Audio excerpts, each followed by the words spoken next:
प्यार में धोखा, पत्नी का अफेयर भी साबित हुआ, मेंटेनेंस भी हाथ से गया। छत्तीसगढ़ हाई कोर्ट का ऐसा हिस्टोरिक फैसला। जी हाँ, मैं हूँ एडवोकेट संध्या गुप्ता और आपका स्वागत है मेरे चैनल लीगल पीडब्ल्यू पर। क्या एक पत्नी अपने पति को धोखा दे फिर भी उससे मेंटेनेंस क्लेम कर सकती है?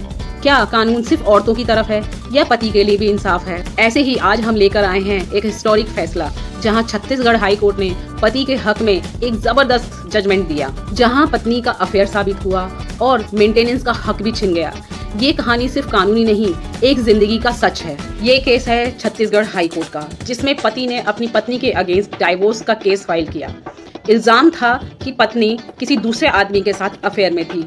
एविडेंस थे, मैसेजेस, कॉल्स, मिलने के रिकॉर्ड्स, ये सभी कोर्ट के सामने रखे गए। कोर्ट ने कहा कि अगर पत्नी अपने पति की वफादारी का जवाब बेवफाई से दे तो वो कानून के प्रोटेक्शन की हकदार नहीं हो सकती। साथ ही कहा अगर उसका अफेयर साबित होता है तो वो सेक्शन 125 सीआरपीसी में मेंटेनेंस भी क्लेम नहीं कर सकती। सोचिए, एक आदमी पूरी ईमानदारी से अपना रिश्ता निभा रहा हो और ये कितना दर्दनाक होगा उसके लिए कि उसकी पत्नी उसके भरोसे का खून कर दे और फिर कोर्ट में खड़े होकर अपने लिए गुजारा भत्ता भी मांगे।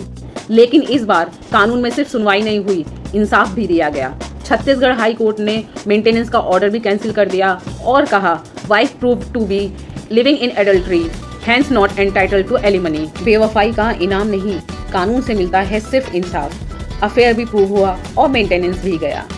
कानून सिर्फ एक तरफ नहीं बल्कि सच के साथ है। आपको क्या लगता है, क्या ये फैसला होना चाहिए या नहीं?